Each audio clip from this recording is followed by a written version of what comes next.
അപ്പൊ 4 മണി ചായ ഒക്കെ കഴിഞ്ഞിട്ടാ ഇപ്പൊ സന്ധ്യ ആയപ്പോഴത്തേക്കും പിള്ളേർക്ക് ഭയങ്കര വിശപ്പ്. എന്താണെന്നറിയാമോ? നമ്മുടെതാ ഈ ഇത് ഇരിക്കണോണ്ടാട്ടോ, ഇത് അവര് കണ്ടിട്ടുണ്ട്, അതുകൊണ്ട് ഭയങ്കര വിശപ്പ്. അപ്പൊ എന്തായാലും അതൊന്നും ഉണ്ടാക്കി കൊടുക്കാമെന്ന് ഞാനും കരുതി.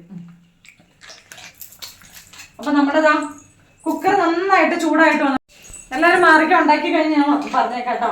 അപ്പൊ അതിനു വേണ്ടി ഞാൻ കുക്കർ ചൂടാവാൻ വെച്ചിട്ടുണ്ട്. നന്നായിട്ട് ചൂടാവണം കേട്ടോ. അപ്പൊ ഇതാണ് ഞാൻ എടുത്തേക്കണത്. നന്നായിട്ട് ചൂടായിട്ടുണ്ട്. ഇതാ ഇട്ട് കൊടുക്കുകയാണ്. ഇതിന്റെ കൂടെ ഓൾറെഡി ഓയിലും കൂടെ ഉണ്ട്. അതുകൊണ്ട് നമ്മൾ വേറെ സെപ്പറേറ്റ് ഒന്നും ഒഴിക്കാൻ പോണ്ട. ഞാൻ ഇനി മൂടി വെക്കുവാണ്.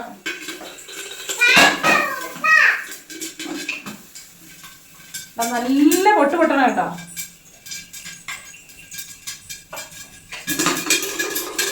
ഞാൻ ഇടയ്ക്കൊന്ന് ഇളക്കി കളക്കണ്ട കേട്ടോ, ഇതിൽ കത്തിപ്പോയാലോന്ന് ഓർക്കാം.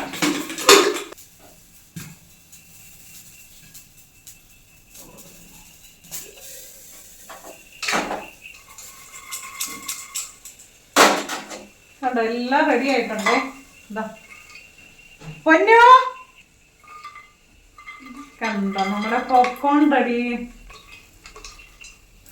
കണ്ടോ, ഇതിന് ഇഷ്ട നേരം കൊണ്ട് പിള്ളേർക്കുള്ള ഫുഡ് റെഡി ആയിട്ടുണ്ട് കേട്ടോ. പൊന്നൂസേ, പിന്നെ ഓടിവായോ.